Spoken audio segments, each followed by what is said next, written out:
Στο προηγούμενο επεισόδιο ήμασταν στο Καστελόριζο, που ήταν πράγματι τόσο γραφικό όσο φαίνεται στα βίντεο και στις φωτογραφίες. Η διάσημη γαλάζια σπηλιά είναι κάτι που δεν βλέπεις σε άλλο μέρος και παρότι οι ατυχίες ήταν πολλές σε αυτό το επεισόδιο, τελικά στο τέλος πήγαν όλα καλά.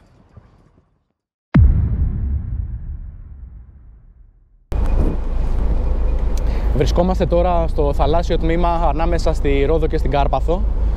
Στο τμήμα αυτό έχει καταγραφεί το μεγαλύτερο κύμα στις ελληνικές θάλασσες, 15 μέτρα, και γενικά όλες αυτές οι θάλασσες μεταξύ της Κρήτης, της Κάσου, της Καρπάθου και της Ρόδου έχουν παραδοσιακά πάρα πολύ ψηλούς κυματισμούς. Μάλιστα η Κάσος ονομάζεται έτσι γιατί στα αρχαία φοινικικά Κάς είναι ο αφρός της θάλασσας, γιατί πάντα οι θάλασσες εδώ πέρα είναι αφρισμένες, μπορούμε να πούμε. Η Κάρπαθος είναι ασύγκριτα μεγαλύτερη από το Καστελόριζο, είναι 36 φορές μεγαλύτερη σε έκταση και θα έχουμε μόνο 2 μέρες μετά από το απαγορευτικό που μας ανάγκασε να κάτσουμε 5 μέρες στο Καστελόριζο. Αλλά εντάξει, θα προσπαθήσω να δω όσο περισσότερα κομμάτια της γίνεται.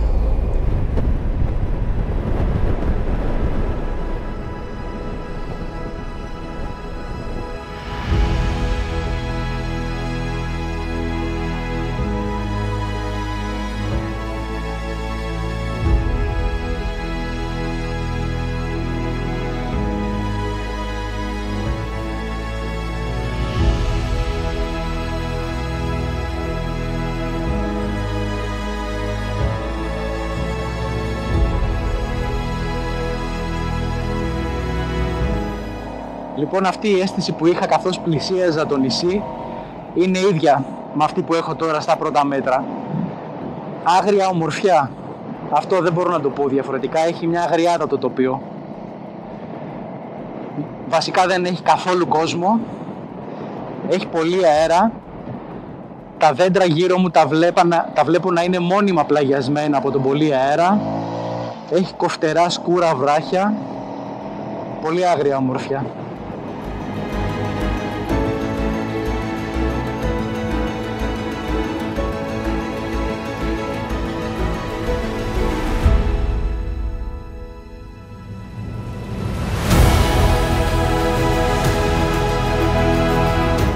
Η Όλυμπος, και κρατήστε το θηλυκό προσωνύμιο, ως το 1980 ήταν ένα χωριό απομονωμένο, χωρίς ρεύμα, χωρίς οδική σύνδεση με τον Νότο.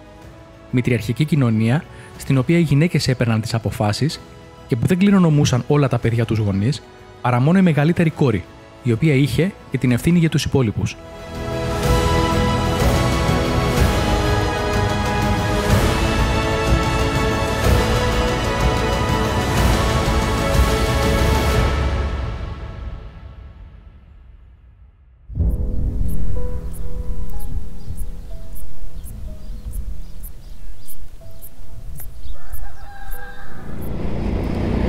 Λοιπόν, η διαδρομή είναι εντελώς ορεινή. Είμαι πάνω σε ένα βουνό στην κυριολεξία. Έχω κλείσει δωμάτιο σε μια παραλία που λέγεται Κυραπαναγιά και είναι 1 ώρα από εδώ, οπότε λέω να μην καθυστερήσω παραπάνω. Να πάω κατευθείαν εκεί, γιατί θα με πιάσει το βράδυ σίγουρα.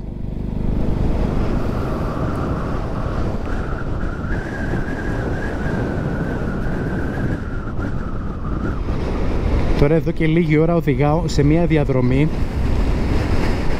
που είναι σαν να είσαι κατά μήκος μιας κορυφογραμμής. Από δεξιά έχει πλαγιά και θάλασσα, από αριστερά έχει πλαγιά και θάλασσα και φυσάει δαιμονισμένα. Δείτε τα δέντρα που έχουν πάρει μόνιμη κλίση από τον αέρα.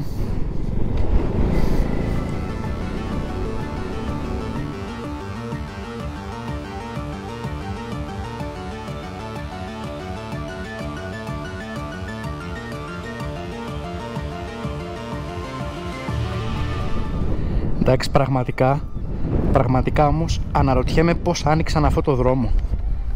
Δεν μου κάνει εντύπωση που ήταν απομονωμένο το βόρειο τμήμα. Μιλάμε για απίστευτο τοπίο.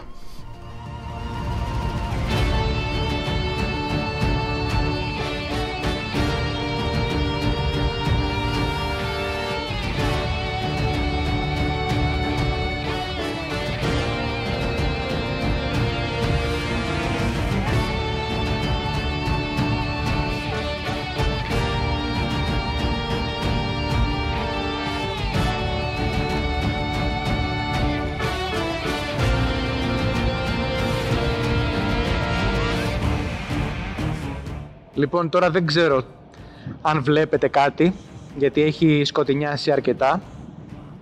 Άφησα τον κεντρικό δρόμο, όσο κεντρικό μπορείς να τον πεις βέβαια, αυτό το δρόμο που ήμασταν, και κατηφορίζω προς την παραλία που έχω κλείσει το δωμάτιο. Η παραλία λέγεται Κύρα Παναγιά, ξαναλέω. Το βόρειο κομμάτι ήταν ακραία άγριο, δηλαδή ήταν λες και ήταν σκηνικό από ταινία των αδερφών Γκριμ. Νόμιζες δηλαδή ότι θα ζωντανέψουν ξαφνικά τα βράχια και τα δέντρα. Δεν ξέρω αν έχει νόημα να ξαναπάμε στο βορρά, γιατί έχουμε μία μισή μέρα μπροστά μας. Έχουμε αύριο ολόκληρη τη μέρα και μεθαύριο που το βραδάκι πρέπει να φύγουμε για Κάσο. Ωραία θα ήταν βέβαια να πηγαίναμε στην Όλυμπο, να περπατάγαμε ανάμεσα στα σπίτια, αλλά δεν ξέρω αν αξίζει να χάσουμε τη μισή μέρα γι' αυτό.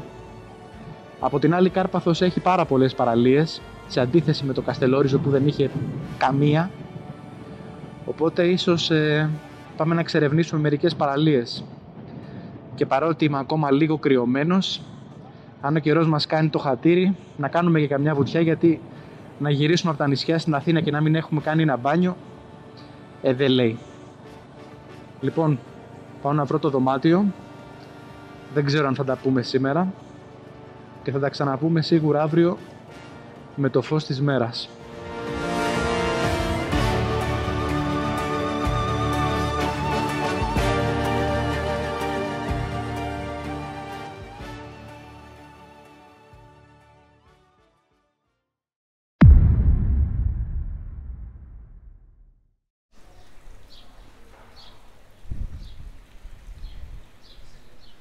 Καλημέρα. Δεν ξέρω αν ήταν καλή επιλογή που ήρθα εδώ, γιατί εκτός από δωμάτια και μια μικρή ταβέρνα δεν έχει κάτι άλλο, δεν έχει μαγαζιά, είμαι αρκετά απομονωμένος. Πάμε να δούμε την παραλία κάτω. Έχει πολλές παραλίες που δεν έχει το Καστελόριζο. Στο Καστελόριζο βρήκα μία μόνο παραλία, το λέει έχει πάνω από 70 επισκέψιμες.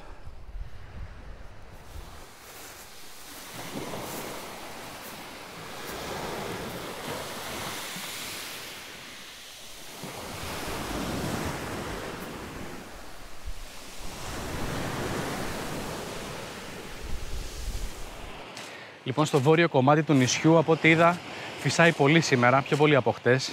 Δίνει ένα γεμάτο εξάρι, οπότε λέω να πάμε προς τα κάτω, να ξεκινήσουμε από την Κάρπαθο, από το κύριο λιμάνι δηλαδή, όπου θα χρειαστεί να ψωνίσω και κάποια βασικά πράγματα. Και σκέφτομαι να φάμε έτσι τη μέρα αναζητώντας παραλίες. Είναι πολύ δύσκολο να διαλέξω τοποθεσίες μέσα σε μια μισή μέρα. Λοιπόν, θα ξεκινήσουμε την περιήγηση από μια παραλία που είναι μισή ώρα νοτιότερα από εδώ που είμαστε τώρα, στην Κύρα Παναγιά, που λέγεται Άχατα.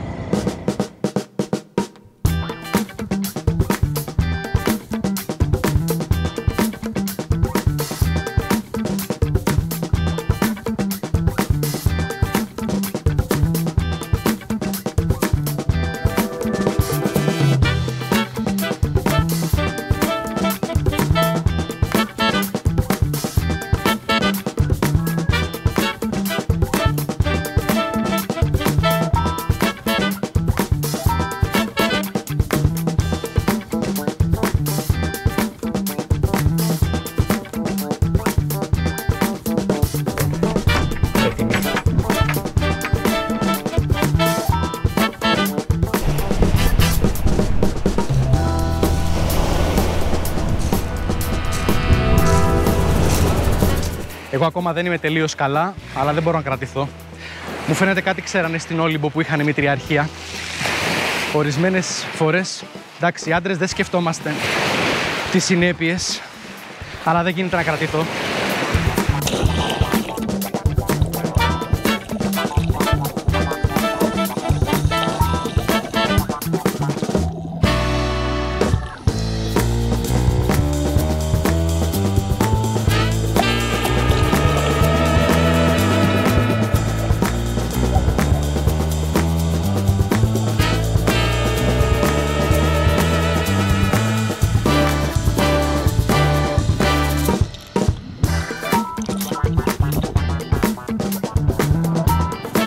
Και έτσι, μετά το πρώτο καλοκαιρινό μπάνιο, αποφάσισα να συνεχίσω για το λιμάνι. Λοιπόν, κατεβαίνω τώρα κάτω στην Κάρπαθο στο λιμάνι, νομίζω Πηγάδια λέγεται, για να πάρω διάφορα απαραίτητα πράγματα. Και δεν ξέρω, έχω αρχίσει και κάνω σκέψεις μήπως γυρίσω να τραβήξω και κάνω ένα πλάνο από το βόρειο κομμάτι, ό,τι προλάβω με το φως της μέρας, γιατί αύριο ούτως ή άλλως φεύγω κάτω από εδώ από τα Πηγάδια, οπότε στο νότο θα είμαι αύριο, ξέρω εγώ.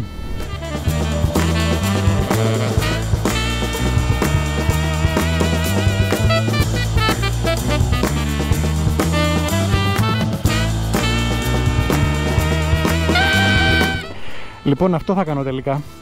Θα πάω να ψωνίσω τα βασικά από το σούπερ μάρκετ και θα γυρίσω προς τα πάνω να πάρουμε 2-3 πλάνα από το βορρά, ό,τι προλάβουμε, γιατί δεν έχει νόημα, αύριο ούτως ή άλλως πάλι εδώ πέρα κάτω θα είμαστε.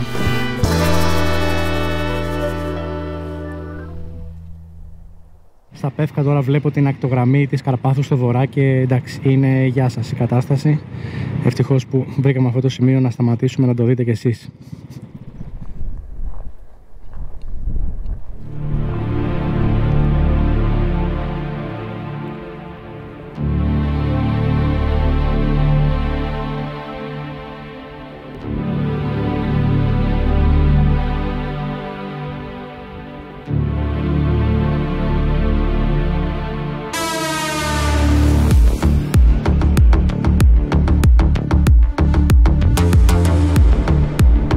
Λοιπόν, άρχισα να πηγαίνω, όπως είπα πριν, προς το βορρά πάλι και ο πρώτος μου στόχος θα είναι μια παραλία που λέγεται Απέλα.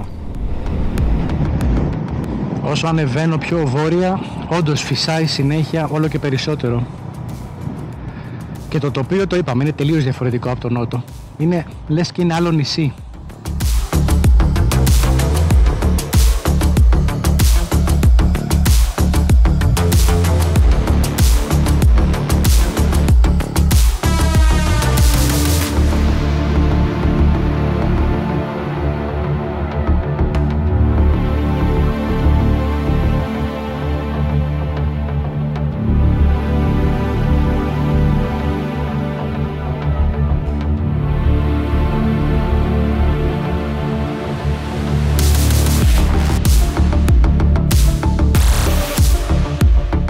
Στη συνέχεια πέρασα από ένα μικρό λιμανάκι και παραλία που λεγόταν Άγιος Νικόλαος.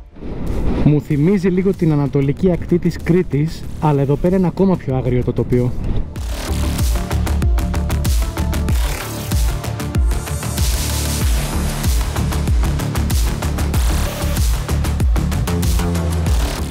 Λοιπόν, πάμε τώρα σε μια παραλία που είναι ακόμα βορειότερα, που λέγεται Άγιος Μινάς. Άσχετο με την Κάρπαθο, αλλά μια πληροφορία που διάβασα προχτές και δεν ήξερα. Η Ελλάδα είναι η πιο ορεινή χώρα όλης της Ευρώπης.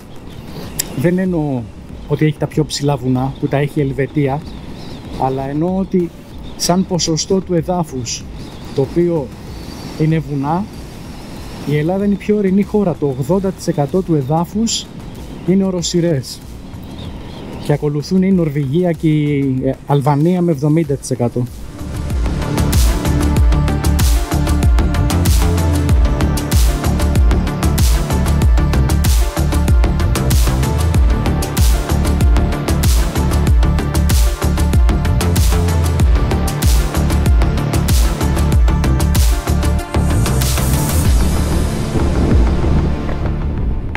Αυτός είναι ο δρόμος για την παραλία του Άγιου Μινά. Εντάξει, με τίποτα. Εντάξει, είμαστε πολύ μακριά από τη θάλασσα για να ακολουθήσω αυτό το μονοπάτι εδώ. Και οι πέτρες είναι πολύ κοφτερές. Εντάξει, είπαμε να παίρνουμε ρίσκα, όχι και έτσι. Λοιπόν, η περιπέτειά μας στο βορρά τελείωσε. Θα πάμε τώρα πιο κάτω σε μια παραλία που λέγεται Φραγκολιμνιώνα. Και απέναντι σε μια κορυφή εκεί πέρα είναι μια κατσίκα που ακροβατεί στον γκρεμό κυριολεκτικά. Έτσι, άρχισα να κατηφορίζω προς τον νότο από τη δυτική πλευρά του νησιού αυτή τη φορά, που το τοπίο ήταν πιο φιλόξενο. Επίσης, αυτό που είμαι σίγουρος ότι θα αξίζει να κάνετε αν έρθετε στην Κάρπαθο είναι να πάρετε το καραβάκι που φεύγει από το Διαφάνι και που πηγαίνει σε ένα νησάκι που είναι βόρεια του νησιού, που λέγεται Σαρία. Τώρα αν με ρωτήσετε τι σχέση έχει η Σαρία με τη Σαρία των μουσουλμάνων, δεν ξέρω να σας απαντήσω, αλλά πρέπει να είναι φανταστικά. Είναι πάρα πολύ κοντά στην Κάρπαθο, δηλαδή κολυμπώντας μπορείς να πας, αλλά δεν μπορείς να πας. Δηλαδή θέλω να πω ότι είναι τόσο κοντά που μπορεί ένας άνθρωπος να κολυμπήσει, αλλά είναι βραχώδεις οι ακτές εκεί, οπότε δεν είναι εφικτό. Θα ήθελα να είχα ένα ελαφρύ χωμάτινο μηχανάκι και μια εβδομάδα και να το εξερευνούσα το νησί τελείως. Πρωτόγονο, αυτή είναι η λέξη που μου έρχεται. Αν με ρωτήσει κάποιος για την Κάρπαθο, η πρώτη λέξη που μου έρχεται στο μυαλό είναι αυτή. Και άμα δεν γουστάρετε καθόλου όλο αυτό το mainstream του τουρισμού, για σκεφτείτε το να έρθετε λίγο. Ανά στα δεξιά μας τώρα φάνηκε και η Κάσος.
Αν ο Φραγκολιμνιώνας θύμισε σε κάποιους την παραλία του Σίμου στην Ελαφώνησο σε μικρότερη κλίμακα, θα συμφωνήσω.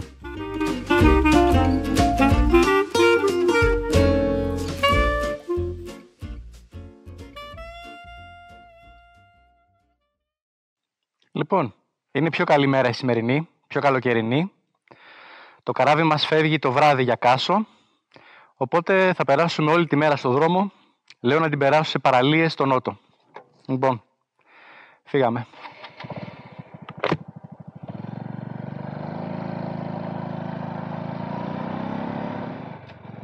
Στο λιμάνι είμαστε τώρα, όπου θα φύγουμε το βράδυ. Εντάξει, δεν είναι κάποιο ιδιαίτερα γραφικό μέρος. Και βρήκα 6 παραλίες εδώ κοντά. Θα ξεκινήσουμε πρώτα με μια παραλία που λέγεται Ποτάμι.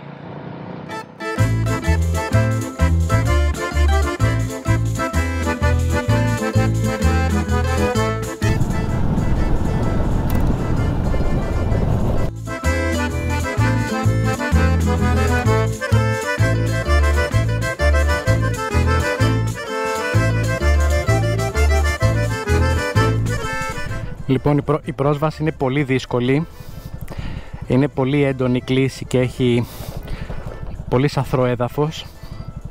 Όπως είμαι εγώ φορτωμένος, είναι πολύ δύσκολο να κατέβω, αλλά βλέπω ότι έχει ένα παραλιακό δρόμο μπροστά που ίσως συνεχίσουμε από εκεί πιο εύκολα, αλλά από εδώ είναι πολύ δύσκολα, τουλάχιστον σε αυτό το κομμάτι. Αν μαζέψω χιλιόμετρα θα γλιστρήσω σίγουρα.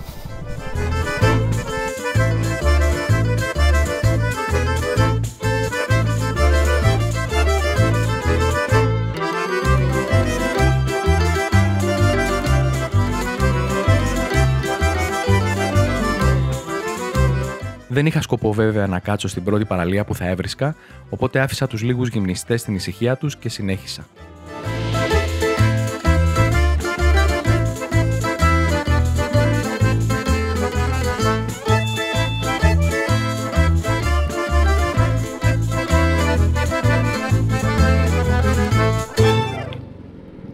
Να και το αεροδρόμιο.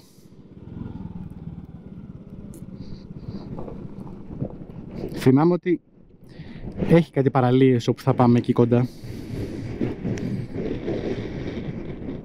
Ρε, φυσάει πολύ. Πολύ μικρή παραλία είναι εδώ. Έχει κάποιες ομπρέλες. Δεν έχει ξαπλώστρες, δεν έχει κανένα μαγαζί.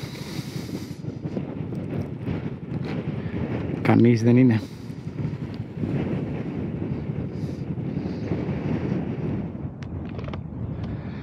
Συνεχίζουμε να δούμε κι άλλες. Λοιπόν, η επόμενη που έχω σημειώσει, από ό,τι βλέπω είναι ακριβώς δίπλα στο αεροδρόμιο και λέγεται Μακρύς Γυαλός, 6 λεπτά από εδώ. Πάμε. Οδήγησα λοιπόν άλλα 5 λεπτά σε μια ευθεία πλαγιασμένος από τον αέρα σαν να κάνω σερφ για να φτάσω στην επόμενη παραλία που συνάντησα πραγματικούς σερφερς. Νομίζω ούτε επίτηδες δεν θα γινόταν αυτό το πράγμα. Έχω βρει το σημείο του νησιού που αυτή τη στιγμή σίγουρα φυσάει περισσότερο απ' όλα. Εκεί που ήταν το δωμάτιο η κυρία Παναγία ήταν τέλεια. Αλλά εντάξει, να κάνουμε, να κάτσουμε όλη μέρα σε ένα μέρος. Περιπέτεια, να γυρίσουμε λίγο. Αλλά το θέμα είναι ότι πρέπει να βρω κάποια παραλία τώρα με ξαπλώστρες ωραία που να κόβει λίγο. Να κάνω κανένα μπάνιο, γιατί είναι τώρα 11-12, δεν ξέρω τι ώρα είναι. Πολύ νωρίς και μέχρι τις 9 το βράδυ που φεύγει το καράβι για Κάσο, πώς θα περάσουν οι ώρες. Έτσι, συνέχισα ακριβώς πάνω στα όρια του αεροδρομίου για να βρω τελικά τυχαία ένα μέρος που θα ερωτευόμουν. Κήπη Μιχαλιού.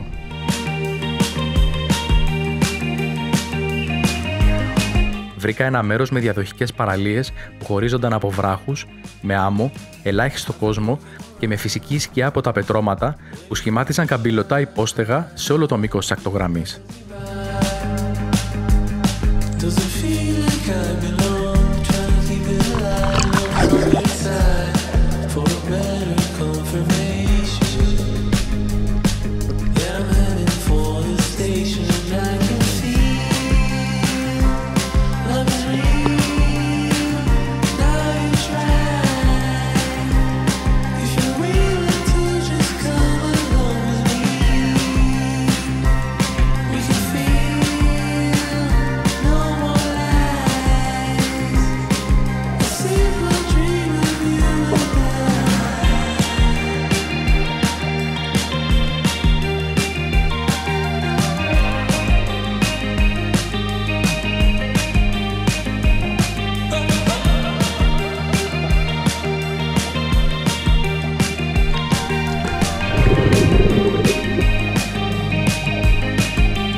Αργά το μεσημέρι φύγαν και οι λιγοστοί που ήταν μαζί μου στο μέρος και έμεινε όλο δικό μου.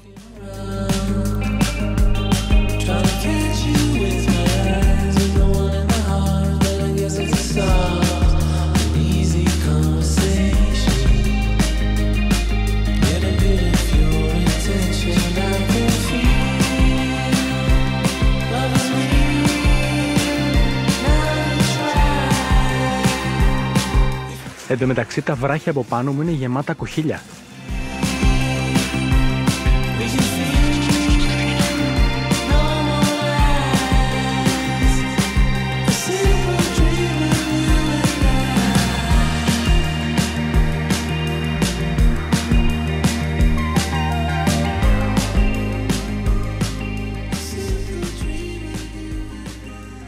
Σήμερα ήταν μια τέλεια μέρα. Απόλαυσα τη θάλασσα όσες λίγες φορές στη ζωή μου, στα αλήθεια. Και σαν κερασάκι στην τούρτα βρήκα κάτι στα βράχια δίπλα, προφανώς από τα παιδιά που παίζανε, το οποίο μου άρεσε πολύ. Ήταν και εμένα ένας από τους αγαπημένους μου χαρακτήρες όταν ήμουν πιτσιρίκι.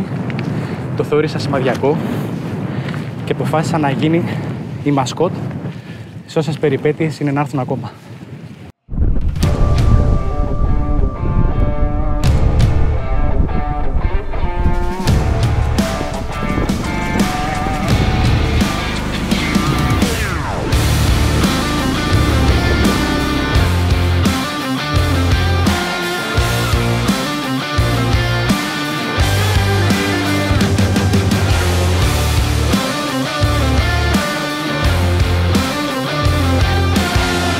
Λοιπόν, ωραίο ήταν το μπανάκι.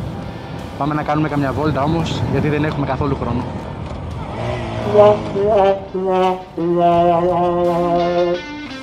Επίσης, αυτό που αξίζει σίγουρα να κάνετε αν έρθετε στην Κάρπαθο είναι να πάρετε το καραβάκι που φεύγει από Διαφάνη και που πάει στο... Τι θέα είναι αυτή, πώς τη πάλι. Τι θέα είναι αυτή.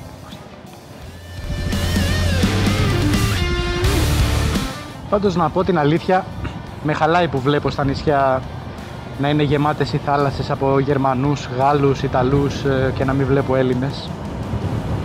Δεν έχω τίποτα με τους ανθρώπους που έρχονται και κάνουν μπάνιο στα νησιά μας, αλλά με στεναχωρεί που δεν βλέπω Έλληνες. Δεν πρέπει να χαιρόμαστε πρώτα εμείς σε αυτή τη χώρα, αυτές τις ομορφιές? Τα νησιά δεν θα μπορούσαν να έχουν κόσμο, γιατί να φεύγουν οι άνθρωποι από τα νησιά? Δεν θα μπορούσαν αυτοί που κυβερνάνε να βρίσκανε ποια είναι τα πλεονεκτήματα του τόπου και να οθούσαν τους ανθρώπους να μείνουν στο νησί? Δεν ξέρω. Τώρα οδηγώντας ένα παπί δεν μπορώ να σκεφτώ όλες τις λύσεις, αλλά για παράδειγμα, μέλι ας πούμε. Τι θα κόστιζε ας πούμε να χρησιμοποιούσαν μία αίθουσα από το Δημαρχείο και να πληρώνουν έναν άνθρωπο που γνωρίζει τη μελισσοκομεία και να φτιαχνόταν ας πούμε μία τάξη με παιδιά που θα μαθαίνανε τη μελισσοκομεία και να μένανε εδώ, να φτιάχνανε μέλι? Δεν ξέρω. Χίλια άλλα πράγματα, δεν ξέρω. Θέληση χρειάζεται.